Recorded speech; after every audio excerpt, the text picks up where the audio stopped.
السلام علیکم ورحمۃ اللہ۔ میرے بہت ہی پیارے دوستوں، بھائیوں اور بہنوں، ہمارے لیے نبی کریم صلی اللہ علیہ وآلہ وسلم کی زندگی ہی قابل تقلید ہے۔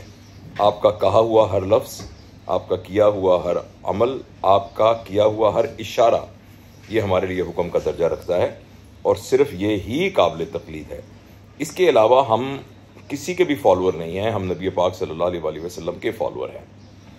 یہ بات میں نے اس لیے کی کہ جو ویڈیو آپ دیکھنے جا رہے ہیں، اس ویڈیو کا کچھ حصہ پہلے اپلوڈ ہوا تھا، تو مجھے دوستوں نے کہا، بہت سارے لوگوں نے کامنٹس کیا کہ یہ آپ گمراہ ہو گئے ہیں اور آپ جو ہے بھٹک گئے ہیں اور ہم آپ سے آپ کی باتیں نہیں سنیں گے، آج سے ہم آپ کا چینل انسبسکرائب کر دیں گے۔ میں صرف اس چھوٹی سی یہ وضاحت اس لیے دینا چاہتا ہوں کہ اللہ تعالیٰ نے انسان کو عقل سمجھ دی ہے اور انسان کو اس بات کا اختیار دیا ہے کہ وہ ڈیٹا جو اس کو ملتا ہے، اس ڈیٹا کو لے کے اس کو اپنے ورلڈ ویو کے ساتھ میچ کر کے پھر اپنے لیے ایک رائے قائم کرے۔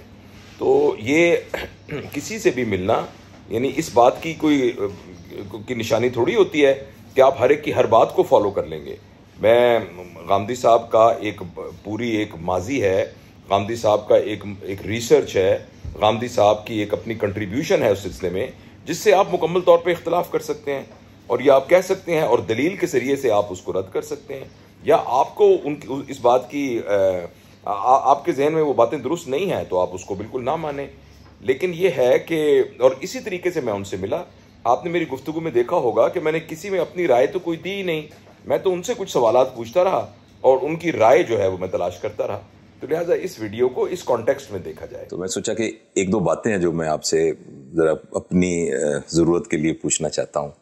میں سرجن ہوں اور پرنسپل ریٹائر ہوا ہوں قائد اعظم میڈیکل کالج سے، اور ہمیشہ پڑھاتا ہی رہا ہوں، اور پھر میں نے ماسٹرز ان میڈیکل ایجوکیشن بھی کیا، جس کی وجہ سے میں وہ کوگنیٹو سائیکالوجی، اور پھر اچانک جب یہ سوشل میڈیا کا وہ آیا تو اچانک میری ایک وہ لیکچر تھا وہ ایک دم پھیلا، تو پھر شروع میں مجھے کچھ مزہ آنے لگا، ہر جگہ لوگ سیلفی وغیرہ، تو پھر کچھ عرصے بعد مجھے اندازہ ہوا کہ یہ بہت بڑی ذمہ داری ہے۔ تو میں نے پھر اپنی توجہ کو ایک طرح مرکوز کیا اور میں اس نتیجے پر پہنچا کہ پاکستان کے بحرانوں میں سے جو سب سے بڑا بحران ہے وہ کردار کا بحران ہے۔ وہ تمام لوگ جو سٹیک ہولڈرز ہیں وہ سارے ہیں، تو اور میں نے سوچا کہ وہ جو ایڈلٹ بڑے لوگ ہیں ان کی تربیت کے لیے جو سکلز چاہیے وہ میرے پاس ہیں نہیں۔ البتہ میں بچوں کی جو کہ ابھی نوزائیدہ بچے ہیں، یعنی ڈے زیرو سے یا جب ماں کے پیٹ میں ہی ہیں، وہاں سے لے کر 5-7 سال کی عمر تک وہ پیریڈ ہے جس میں اگر ہم ان کی صحیح تربیت کر دیں تو آج سے 25 سال کے بعد جو ہمارے ملک کا بحران ہے وہ اس لیے شاید کم ہو جائے کہ وہ با کردار لوگ ہوں۔ تو اس سلسلے میں نے پھر فوکس کر کے کچھ ریسرچ کیا، کچھ اسٹڈی کی اور کچھ کورسز بنائے، جو کہ میں ہمارا خیال ہے 3,75,00,000 مائیں ہیں پاکستان میں، اگر ان سب کو وہ بیسک پرنسپلز آف پیرنٹنگ سکھا دیے جائیں، خاص طور پہ ماؤں کو، تو ایک ایسی نسل تیار ہو سکتی ہے۔ اچھا، میں اب اپنی ہمبل کیپیسٹی میں ایک بغیر کسی اس کے وہ کر رہا ہوں، میں آپ سے یہ عرض کرنا چاہتا ہوں کہ مجھے ایک نصیحت فرمائیے اور مجھے گائیڈ کیجئے کہ میری جتنی عمر بچ گئی ہے، میرے روزگار کا مسئلہ حل ہے، میں ریٹائرڈ ہوں، بچے برسر روزگار ہیں، تو اس کام میں مجھے کیا کرنا چاہیے کہ میں مؤثر زیادہ ہو جاؤں؟ یہ سب سے بڑا کام ہے جو کوئی شخص اپنے لیے منتخب کر سکتا ہے۔ تعلیم و تعلم سے بڑی کوئی چیز نہیں، اسی سے انسان بنتا ہے، اسی سے قومیں بنتی ہیں، اسی سے ان کا مستقبل طے ہوتا ہے۔ اور خاص طور پر اگر آپ نے اس کو اپنا اصل کام بنا لیا ہے کہ آپ چھوٹے بچوں سے تعلیم و تربیت کی ابتدا کریں گے، تو یہ ہماری سب سے بڑی ضرورت ہے۔ میں تو شب و روز لوگوں کو یہی توجہ دلا رہا ہوں اور برسوں سے دلا رہا ہوں کہ ہم علم اور اخلاق کے بحران میں مبتلا ہیں۔ جب تک ہم اس بحران سے نکلنے کی کوئی راہ تلاش نہیں کریں گے، اس وقت تک ہمارے رہنما جیسے پچھلے 200 سال سے جہاد کرا رہے ہیں، اس کا کچھ حاصل نہیں ہوگا۔ اس میں شکست پر شکست ہوتی چلی جائے گی، اور جو بہترین لوگ آپ کے پاس ہوں گے وہ بھی آپ دشمنوں کی نظر کر دیں گے۔ میرا احساس ہے یہ سب سے بڑا کام ہے، سب سے اچھا کام ہے، آپ کی دنیا کے لیے بھی بہت اچھا ہے، آخرت کے لیے بہت اچھا ہے۔ شب و روز اس کو کریں۔ اس کو آپ محدود رکھنا چاہتے ہیں اسی عمر تک یا اس سے آگے بھی جانا چاہتے ہیں؟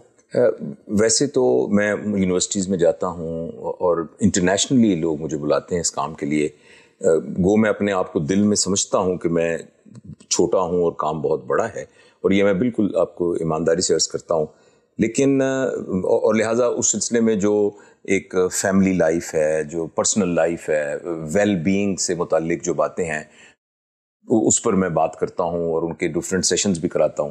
آرگنائزیشنل لیڈرشپ یہ بھی ایک ایریا ہے جس پر میں سب کچھ کرتا ہوں because of my own training in that. تو لیکن یہ وہ خاص ایریا ہے جس میں مجھے لگتا ہے کہ مفید ہوگا وہ بہت زیادہ، اور بلکہ ہم نے ایک 20 گھنٹے کا کورس بھی ایک بنایا ہے جو کہ ہم مفت سے فری آف دا کاسٹ اس کو کر دیں گے. اور میرا تو دل یہ چاہتا ہے کہ جس طریقے سے کوئی موٹر سائیکل چلاتا ہے تو یہ سوال جائز ہے اس سے پوچھنا کہ آپ کو موٹر سائیکل چلانا آتا بھی ہے کہ نہیں. تو میں یہ سمجھتا ہوں جس کا نکاح ہو رہا ہو تو پاکستان کے قانون میں ایک ہو کہ اس سے پوچھا جائے بھی دلہا اور دلہن نے پیرنٹنگ کا کورس کیا ہے کہ نہیں کیا، اور اگر وہ کہے کہ کہاں سے ملتا ہے تو وہ مفت ہم دینے کو تیار ہیں. تو میں تو اس حد تک چاہتا ہوں کہ یہ پیرنٹنگ کے جو سائیکولوجیکل پرنسپل ہیں وہ سارے ان کو بتائے جا سکیں. بہت بڑی خدمت ہے میرے خیال میں. تو آپ نے بہترین کام کا انتخاب کیا ہے. اس میں بس یہ ہے کہ چند باتیں میں عرض کرنا چاہوں گا. ایک تو یہ کہ کوشش کیجئے کہ جو کام آپ کر رہے ہیں آپ کی ساری توجہات کا مرکز وہ بنے. ہمارے ہاں لوگ اپنے آپ کو بہت منتشر کر لیتے ہیں، میں یہ بھی کر لوں گا، میں وہ بھی کر لوں گا.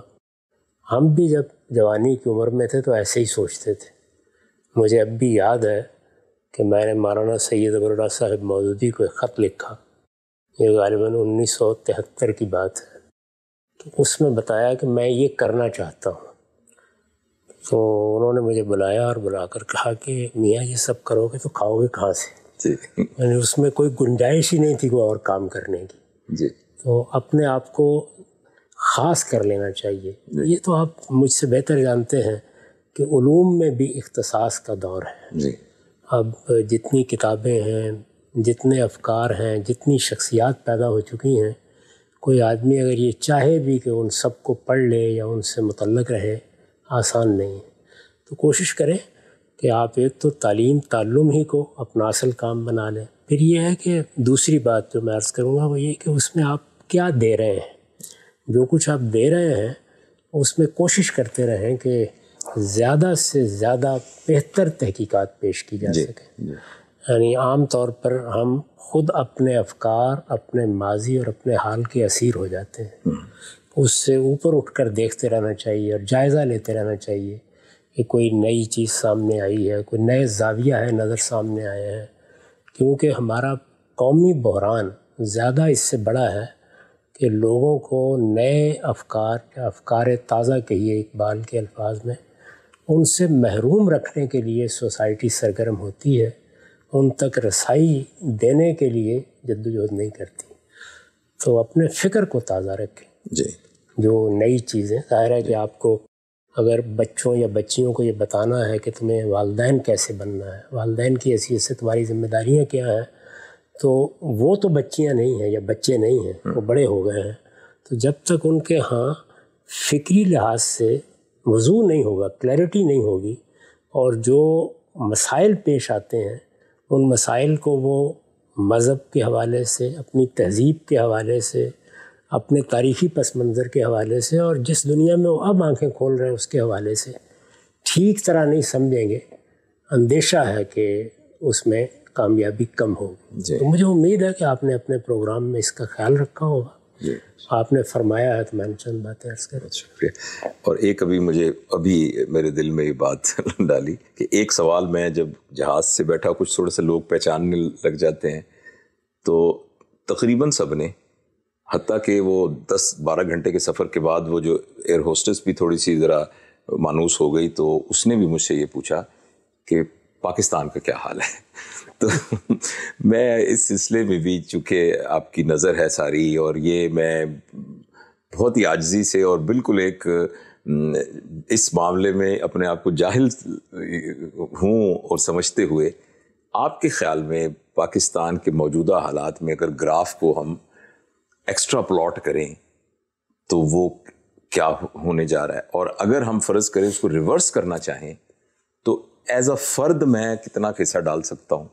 یہ سوال تو آپ نے بڑا والا کر دیا. اس سے پہلے بچے تھے. میرے نزدیک پاکستان کے 2 پیدائشی امراض ہیں۔ آپ چونکہ طبیب ہیں، میں یہ بات اس سے پہلے بھی بارہا کہہ چکا ہوں، وہ جس دن وجود میں آیا تھا اسی دن یہ لاحق ہو گئے تھے اس کو۔ اور پیدائشی امراض کا علاج آپ جانتے ہیں کہ اتنا آسان نہیں ہوتا، اس میں سے ایک قومی اور مذہبی ریاست کی کشمکش ہے اور دوسرے سول ملٹری کشمکش ہے۔ اس سے ہم نے ابتدا کی ہے۔ لوگ تو یہ کہتے ہیں کہ 1958 اکتوبر میں ایوب خان صاحب نے قبضہ کیا تھا، لیکن اس کے آثار بہت پہلے سے اگر آپ دیکھیں تو آپ کو نظر آ جائیں گے، اور بلکہ میں تو یہ کہوں گا کہ اس کی بعض معاملات میں تیاری قیام پاکستان سے پہلے ہی شروع ہو گئی تھی، اس کے بھی بہت سے شواہد ہیں۔ تو یہ کشمکش ہے جس سے ہم نے ابتدا کی ہے، ابھی تک ہم اس سے نکل نہیں سکے۔ کیوں نہیں نکل سکے؟ اس لیے کہ بحیثیت مجموعی ہماری مذہبی اور سیاسی قیادت دونوں اس کو ماننے کے لیے تیار نہیں ہے۔ تو آپ جب مان لیتے ہیں کہ کوئی مرض ہے اور اس کا علاج کرنا ہے تو پھر علاج بھی ہو جاتا ہے۔ اسی سے ہماری تاریخ بن رہی ہے، یعنی اس وقت بھی یہی صورتحال ہے۔ اگر آپ اندر اتر کے دیکھیں تو ایک طرف ہماری افواج ہیں جو ظاہر ہے کسی ملک کی سب سے بڑی ضرورت ہوتی ہے، یعنی ملک رہتے ہیں تو ان کی بنیاد پر رہتے ہیں۔ افواج کوئی ایسی چیز نہیں ہے کہ جس کو ہم مذمت کی نگاہ سے دیکھیں، وہ ہمارے وجود کی حفاظت کرنے کے لیے بنائی جاتی ہے۔ انہوں نے جب یہ فیصلہ کر لیا ہوا ہے کہ وہ یہاں سول حکومت کے نظام کو چلنے نہیں دیں گے تو وہ مختلف تجربات کرتے ہیں۔ جو سب سے سنگین تجربات انہوں نے اس پوری تاریخ میں بہت کیے ہیں، یعنی ضیاء الحق صاحب کا تجربہ بھی ایک تجربہ تھا، ان سے پہلے ایوب خان صاحب کا تجربہ بھی ایک تجربہ تھا۔ ایوب خان صاحب نے ہمیں ایک نیا آئین دیا تھا، جمہوریت کا ایک نیا تصور دیا تھا۔ اس سے آگے بڑھ کر مذہبیات میں بھی اجتہادات کی تاریخ رقم کی تھی، آئلی قوانین اور بھی بہت سی چیزیں تھیں جو برابر نہیں ہو سکے، لیکن یہ کہ سب چیزیں انہوں نے کرنے کی صحیح کی۔ اور ضیاء الحق صاحب اس کے بعد پھر آرتھوڈاکس مذہبیت کی طرف لے گئے، اور آپ جانتے ہیں کہ پرویز مشرف صاحب ایک دوسری دنیا پیدا کرنے کے لیے آئے تھے۔ تو پروجیکٹ تو اس سے پہلے بھی بہت رہے ہیں، لیکن یہ پچھلے 30-35 سال سے جو 2 پروجیکٹ انہوں نے بنائے ہیں وہ تو اب آپ سمجھیے کہ ہمارے وجود کے لیے خطرہ بن گئے ہیں۔ ایک طالبان کا، اس میں یہ تصور دیا گیا کہ ہم افغانستان میں اپنے ملک کی حفاظت کے لیے اپنی مرضی کی حکومت لانا چاہتے ہیں۔ ہم جیسے لوگوں نے بار بار توجہ دلائی کہ آپ ایک نظریاتی حکومت قائم کر دیں گے اور ان لوگوں کی قائم کر دیں گے جو جمہوریت کو سرے سے مانتے ہی نہیں، تو یا تو آپ ان کو کہیے کہ ادھر بھی وہی آ جائیں، ورنہ یہ کیسے ہو سکتا ہے کہ ایک مذہبی نقطہ نظر کی حکومت آپ کے ہمسائے میں قائم ہو جائے، ایسے ہمسائے میں جس کے درمیان سرحد بھی کبھی سرحد نہیں بن سکی، اور اس کی جڑیں فکری لحاظ سے آپ کے ہر مدرسے میں موجود ہوں، اور پھر وہ لوگ اس سے انسپائر نہ ہوں۔ یہ میں نے تو 35 سال میں میرا خیال یہ ہے کہ اس بات کی قوالی کر ڈالی، لیکن کوئی سننے کے لیے تیار نہیں ہوا۔ دوسرا تجربہ انہوں نے یہ عمران خان صاحب کی صورت میں کیا، اور پیش نظر یہ تھا کہ ہم پورے نظام کو الٹ کر چین کی طرز کا سیاسی نظام بھی لے آئیں گے۔ اس کے بارے میں بہت سی اسائنمنٹس لوگوں کو دی گئیں، مجھے بھی معلوم ہے، میرے پاس بھی لوگ آتے رہتے ہیں کہ کیا کیا کام اس سلسلے میں کرائے گئے، لیکن دونوں بالکل ناکام ہو گئے، یعنی دونوں تجربات جو کیے گئے اس پر کچھ سننے کے لیے تیار نہیں۔ اس وقت صورتحال یہ ہے کہ پاکستان پہلی مرتبہ طالبان کے خلاف اقوام متحدہ میں گیا ہوا ہے، یعنی ہم شکایت لے کر گئے ہیں کہ وہ ہمارے ملک میں دراندازی کر رہے ہیں۔ 1 لاکھ سے کچھ زیادہ لوگ وہاں پر منظم موجود ہیں جن کی زندگی کا مقصد یہ ہے کہ انہوں نے پاکستان میں طالبان طرز کی حکومت قائم کرنی ہے۔ اور آپ اخبارات اٹھا کے دیکھ لیجئے، ہر روز 5, 7, 10 ہمارے افواج کے لوگ ان کی نظر ہو رہے ہیں مختلف جگہوں، آج بھی ہوئے ہیں۔ یہ صورتحال ادھر ہے۔ اور دوسرے معاملے میں آپ جانتے ہیں کہ اب وہ جس لیڈر کو بنایا گیا تھا لوگ اس کے ساتھ آ گئے، اور ایسا ہی ہوتا ہے ہمیشہ جب آپ ایک بڑے پیمانے پر اس طرح کا منصوبہ بناتے ہیں تو وہ آپ کے پھر ہاتھ میں نہیں رہتا۔ چنانچہ اب صورتحال یہ ہے کہ آپ مجبور ہیں کہ آپ دھاندلی کریں، مجبور ہیں کہ آپ راستہ روکیں۔ اس وقت اب کیا کر رہے ہیں؟ شب و روز اس میں صرف کیے جا رہے ہیں کہ کوئی 10-15 سال کا منصوبہ بنا کے ہم اس سے نجات حاصل کر لیں، اس سے نجات حاصل کر لیں اور اس سے نجات حاصل کر لیں۔ یہ ہماری داستان ہے 2 لفظوں کے اندر.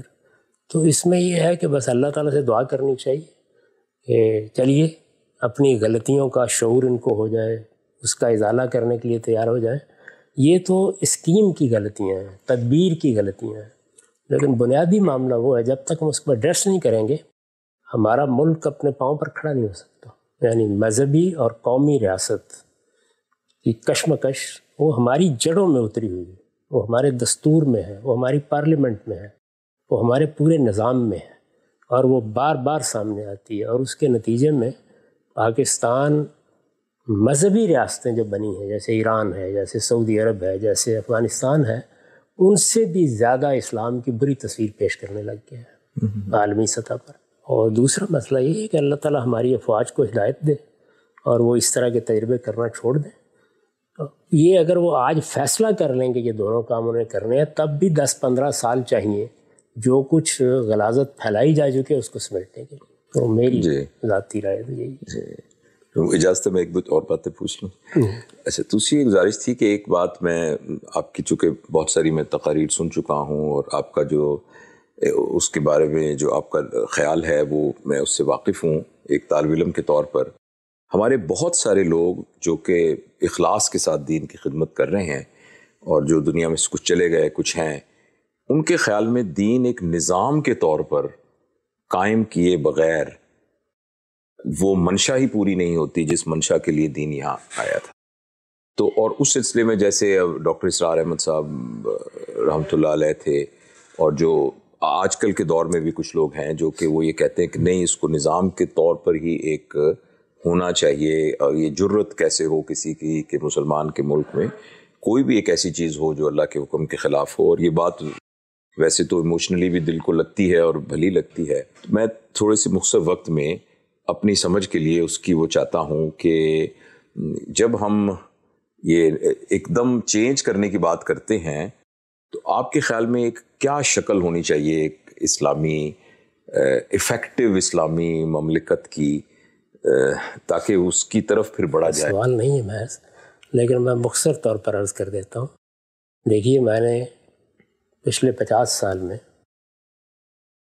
مولانا سید اللہ مودودی زندہ تھے اس وقت سے لے کے آج تک, اور ڈاکٹر اسرار صاحب سے بھی بہت محبت کا تعلق رہا, وہ ہمارے بزرگ تھے, بار بار یہ پوچھا ہے کہ وہ نظام کیا ہے.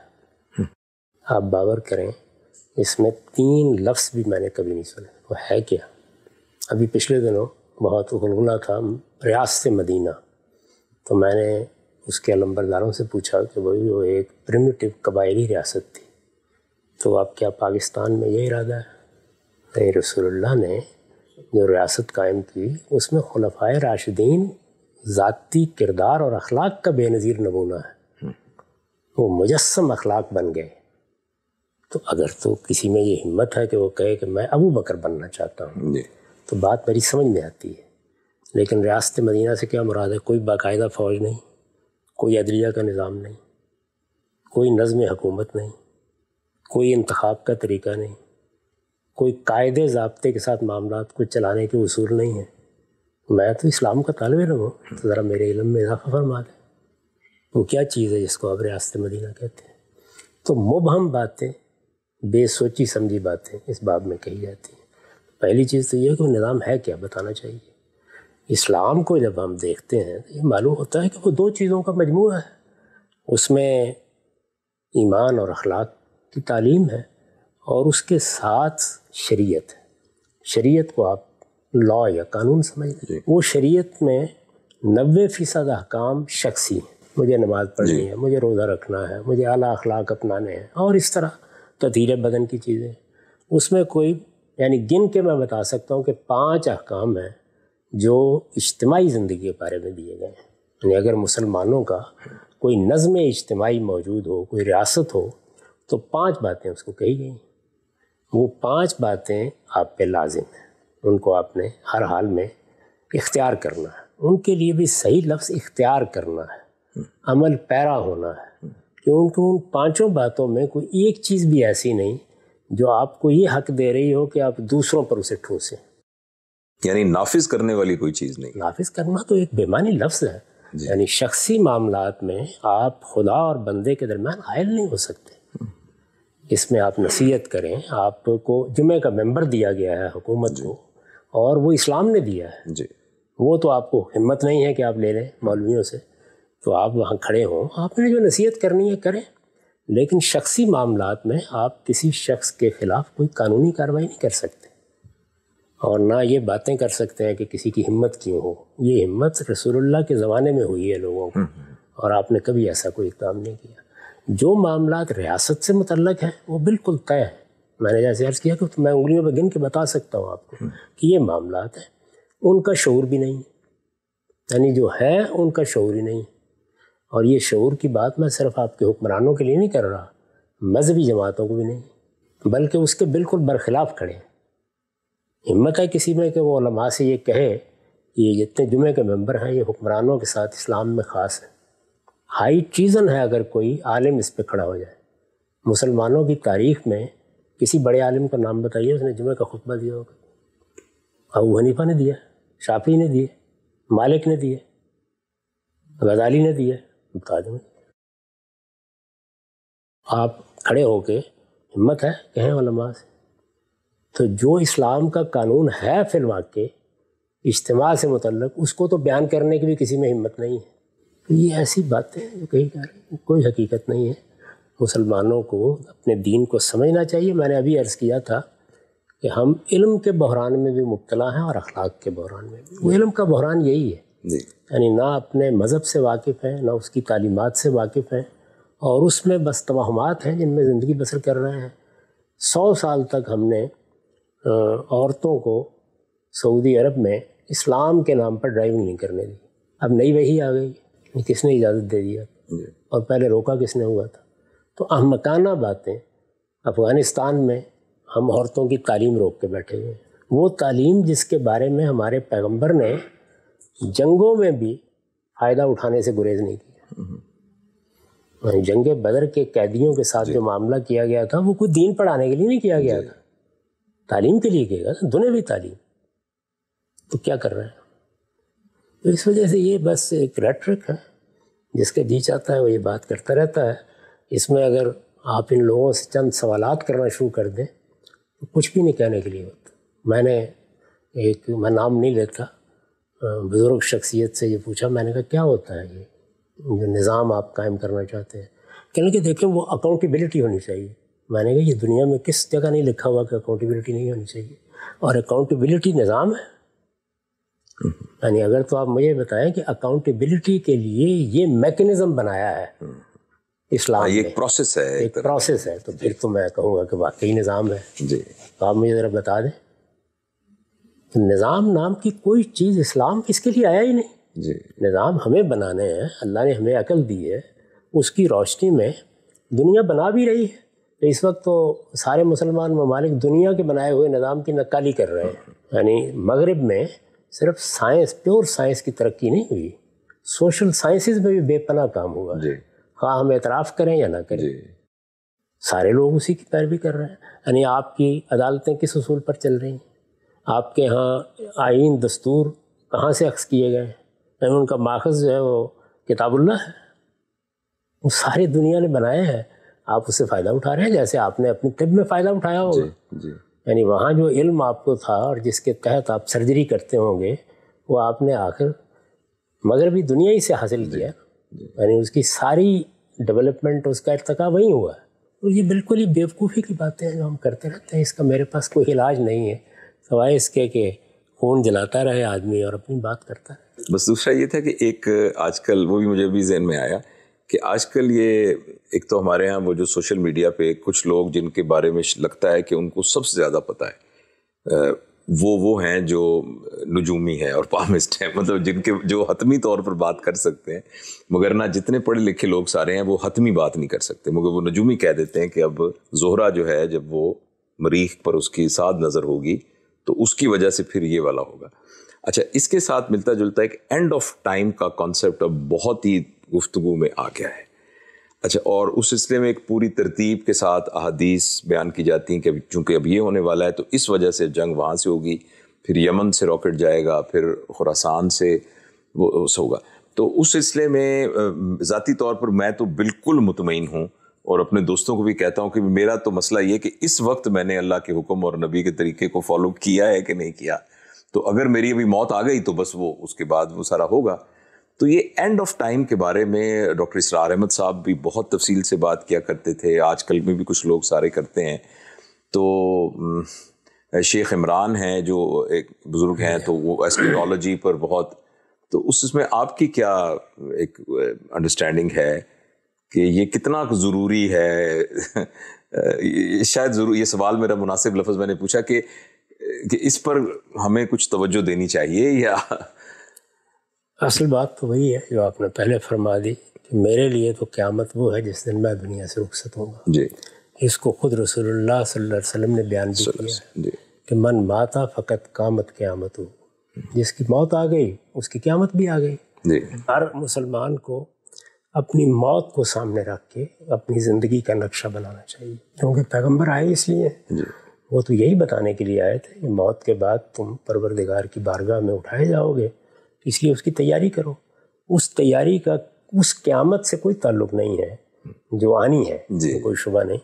وہ تیاری تو مجھے اپنی زندگی میں کرنی ہے, اور اس کا آخری دن وہ ہے جس دن میرا آخری سانس آئے گا. تو پہلی بات جو آپ نے فرمائی ہے اصل تو وہی ہے, اور توجہ بھی اس پر دینی چاہیے. اب جو ہمارا دین ہے اس میں اس بات کی ہدایت دی گئی ہے ہمیں کہ ایک دن تم خدا کی بارگاہ میں اٹھو گے, بلکہ اس کا اصل موضوع یہی ہے. اگر آپ جاننا چاہیں کہ اسلام کا موضوع کیا ہے تو ہمارے ہاں تو لوگ اس کو زندگی بناتے ہیں, میرے نزدیک موت ہے. اس کا اصل موضوع موت ہے. خدا کے پیغمبر اصل میں قیامت کی منادی کرنے کے لیے آئے. اسی لیے پیغمبروں کے کام کو قرآن انذار کہتا ہے کہ قیامت کی کچھ نشانیاں بیان کی گئی.